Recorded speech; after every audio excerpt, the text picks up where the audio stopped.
तो कैसे हैं साथियों। तो आज हम पढ़ेंगे अध्याय 2 बीएनएस। तो साथियों क्लास स्टार्ट करते हैं। बीएनएस भारतीय न्याय संहिता अध्याय 2 धारा 4 से 13 सेक्शन 4 दंडों के प्रकार टाइप ऑफ पनिशमेंट। 6 प्रकार के दंड बतलाए गए हैं।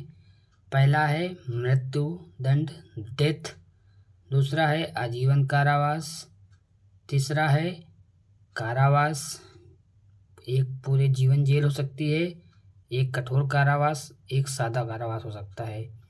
तो जिसमें काम करवाया जाता है वो सादा भी हो सकता है और कठोर भी हो सकता है।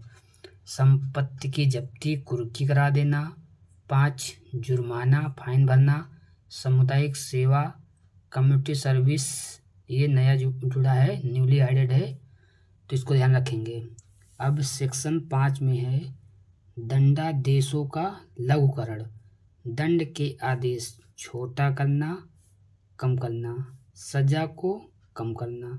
समुचित सरकार अपराधी की संपत्ति के बिना केंद्र या राज्य सरकार किसी दंड का अन्य दंड में लघुकरण कर सकेगी।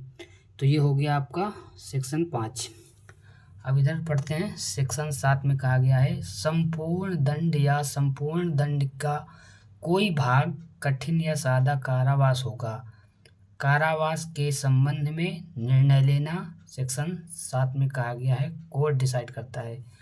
सेक्शन 8 कहता है जुर्माने की रकम जुर्माना आदि देने में डिफॉल्ट करता है।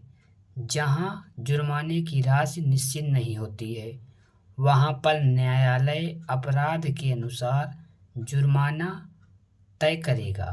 कितना जुर्माना तय करेगा? असीमित होगा पर अत्यधिक नहीं होगा। सेकेंड ऑप्शन है जहां अपराध दंडित है, जेल कारावास प्लस फाइन जुर्माने से। यदि ऐसे मामले में फाइन जुर्माना नहीं भरता है तो न्यायालय कारावास का दंड देगा जो मूल कारावास से अलग होगा। एग्जाम्पल में लिख लीजिएगा 10 साल जेल हुई और जुर्माना नहीं भरा तो 12 साल और जेल काटेगा वो। यदि अपराध कारावास है और जुर्माने से दंडनीय है और जुर्माना नहीं भरता है तो जुर्माने के बदले जेल होगी। कितनी? मूल कारावास का 1/4, जेल मूला कारावास का 1/4 होगी। तो ये हो गया आपका सेक्शन 7। अब हम पढ़ेंगे सेक्शन 8 में जुर्माना न देना सामुदायिक सेवा न करने पर जेल होगी। कैसी? कठोर कारावास, सादा भी हो सकता है, सादा कारावास भी हो सकती है आपको।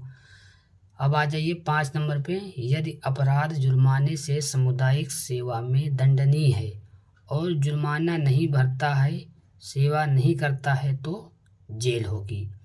यदि जुर्माना 5,000 से कम है तो 2 माह जेल होगी।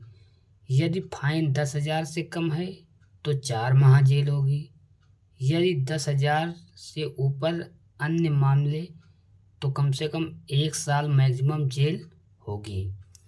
अब सेक्शन 9 क्या कहता है? कई अपराधों से मिलकर बने अपराध के लिए दंड की अवधि। ए ने बी को 10 लाठी मारा तो जेल 1 साल की रहेगी, ना कि 10 साल की। 1 से ज़्यादा नहीं होगी। लेकिन सी बचाने आया अगर उसको भी मारा तो आजीवन कारावास हो सकता है। सेक्शन 11 कहता है एकांत परिरोध, साधारण नाम तन्हाई अकेलापन। एकांत परिरोध न्यायालय के आदेश पर। एकांत परिरोध जेल केवल कठोर कारावास की सजा के दौरान ही दिया जा सकता है। अवधि मिनिमम 3 मंथ। सेक्शन 12 एकांत परिरोध की अवधि। एक बार में कितने दिन? एक बार में अधिकतम 14 दिन ही रखा जाएगा। सेक्शन 13 कहता है दोबारा पश्चातवर्ती अपराध करने पर सजा में बढ़ोतरी। यदि नकली सिक्के, फर्जी नोट, लोक प्रशांति को भंग करना, दंगा करना, बलवा, जिनमें सजा 3 साल से ज़्यादा है, दोबारा उन्हीं अपराधों पर पकड़े जाने पर 10 साल जेल, आजीवन कारावास भी हो सकता है। तो आप सभी को समझ में आ गया होगा सेक्शन 13 दोबारा पश्चातवर्ती वाला। अब इसके आगे हम अध्याय 3 में पढ़ेंगे। अध्याय 3 में साधारण अपराध। तो इसको दोस्तों कल कराया जाएगा क्लास जो छूटी हुई है, तो आप लोग नोट भी बनाते रहिएगा। आपकी क्लास जल्दी से पूरी करवा दी जाएगी, आप लोग ऐसे ही नोट बनाते रहिएगा। तो दोस्तों क्लास पूरी हो जाएगी, उसकी आप फिक्र मत करिएगा, सबको रिवीजन करने को मौका मिल जाएगा। अभी आपके पास 2.5 से 3 महीने का टाइम है, आप लोग प्रॉपर नोट बनाते रहिएगा। हम मूल विधि संविधान BNS पूरा आपका करवा देंगे, इसमें आप बेफिक्र रहिएगा, बस आप नोट्स बनाते रहिएगा। ठीक है गाइस, बेस्ट ऑफ लक।